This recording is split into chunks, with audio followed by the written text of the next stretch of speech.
Қайырлы күн достар, менің есімім Балжан. Бүгін сіздермен өте дәмді болып шығатын жаздық баклажан салатының рецептімен бөлісемін. Барлық қажетті заттарды описанияға жазып қоямын. Алдымен баклажанымызды жақсылап жуып тазалап, осылай домалақтап турап аламыз. Мінекей баклажанымыздың барлығын осылай жұқалап, домалақ етіп турап алдық. Енді батырмасын дайындаймыз. Ол үшін 2 жұмыртқамыздың үстіне шым-шым тұзымызды салып, вилкамен жақсылап араластырамыз.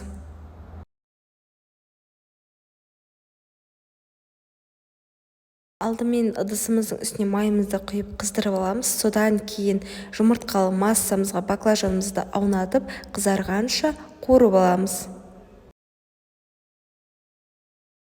Алдымен бізде астыңғы беті қызарып қуырылады. Содан кейін барып астыңғы бетін үстіне қарай аунатып, екі бетін кезек-кезек қызарғанша қуырып аламыз.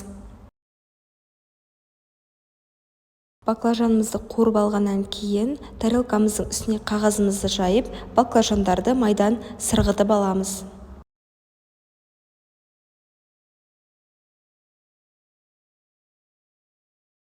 Мінекей біздің баклажандарымыз осылай қытырлақ әрі жұмсақ болып шығады. Енді арасына салатын салмасын дайындайтын боламыз. Алдымен помидорымызды осылай домалақ етіп, жұқалап турап аламыз. Мінекей бізде помидорымыздың барлығын осылай турап аламыз.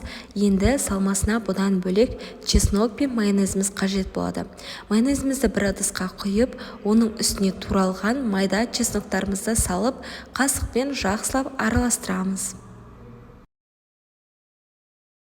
Араластырып болғаннан соң баклажан салатымызды дайындайтын боламыз.